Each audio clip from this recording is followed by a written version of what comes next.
اعوذ باللہ من الشیطان الرجیم بسم اللہ الرحمن الرحیم قل یا ایہا الکافرون لا اعبد ما تعبدون ولا انتم عابدون ما اعبد ولا انا عابد ما عبدتم ولا انتم عابدون ما اعبد لکم دینکم ولی دین صدق اللہ مولانا العظیم۔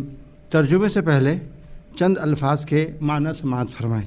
الکافرون حق کا انکار کرنے والے، لا اعبد میں عبادت نہیں کرتا۔ اب آیتوں کا ترجمہ سماعت فرمائیں۔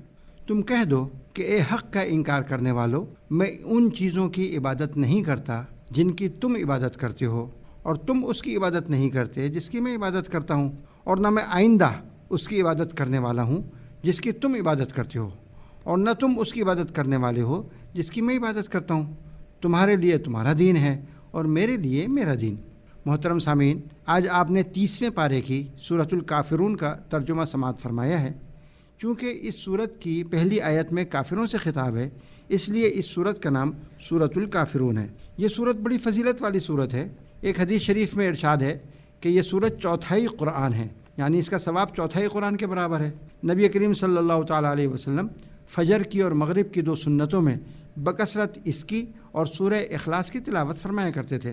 دوسری حدیث میں فرمایا کہ سوتے وقت اس سورت کی تلاوت کیا کرو، یہ شرک سے بیزاری کا اظہار ہے۔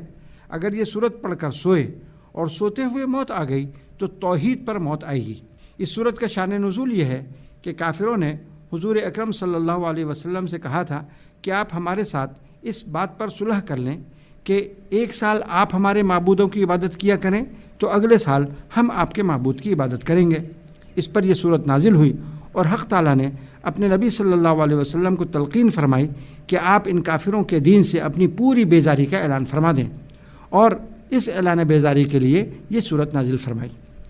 حق و باطل کی کشمکش میں ایک منزل یہ بھی آتی ہے کہ باطل کی طرف سے مصالحت اور سودے بازی کی پیشکش ہوتی ہے، کیونکہ جو لوگ باطل کے ساتھ وابستگی پر اصرار کرتے ہیں اور اس کو چھوڑنے پر تیار نہیں ہوتے، ان میں سے اکثر کے پیش نظر کچھ ان کے اپنے مفادات اور ذاتی اغراض اور فرسودہ روایات ہوتی ہیں۔ ایسے لوگ اس بات کی کوشش کرتے ہیں کہ اپنے مفادات کے تحفظ کے ساتھ اگر حق کے ساتھ کوئی مصالحت ہو جائے تو اچھا ہے۔ یہ صورتحال پہلے بھی پیش آئی ہے اور اب بھی پیش آتی ہے۔ چنانچہ مکہ مکرمہ میں یہی صورتحال بن گئی تھی کہ پہلے تو ظلم و ستم کے ہر طرح کے حربے آزما کر حق کو دبانے کی ناکام کوشش کی گئی۔ جب بات نہ بن سکی تو مصالحت کی وہ پیشکش کی گئی جس کا ہم نے ابھی ذکر کیا۔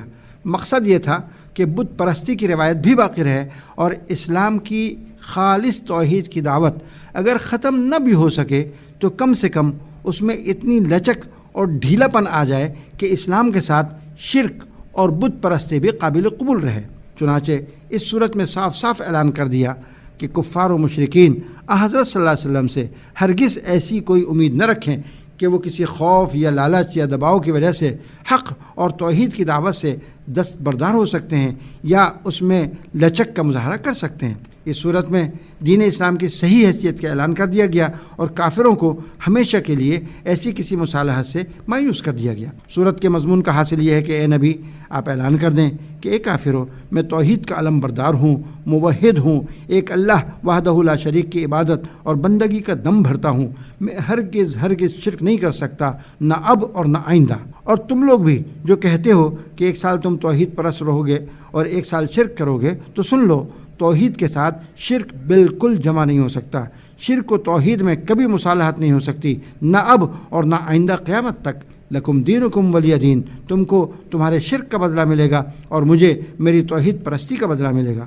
مطلب یہ کہ جو دین حق اللہ تعالیٰ نے مجھے مرحمت فرمایا ہے، ہم اس پر نہایت خوش اور راضی ہیں، اور تم نے اپنی بدبختی کی جو روش اختیار کی ہے اور پسند کی ہے وہ تمہیں مبارک ہو، تمہیں اس روش کا بدلہ مل کر رہے گا۔ محترم سامعین، سورت کے مضامین آپ نے سماعت فرمائے۔ اس سورت میں ہمارے لیے ہر زمانے اور دور کے واسطے، خصوصاً موجودہ دور اور موجودہ حالات میں بڑا اہم سبق اور نصیحت کا سامان ہے۔ وہ یہ کہ مسلمان کو سخت سے سخت حالات میں بھی اپنے دین کے معاملے میں کسی کمی بیشی اور کاٹ چھانٹ پر راضی ہونا ہرگز جائز نہیں۔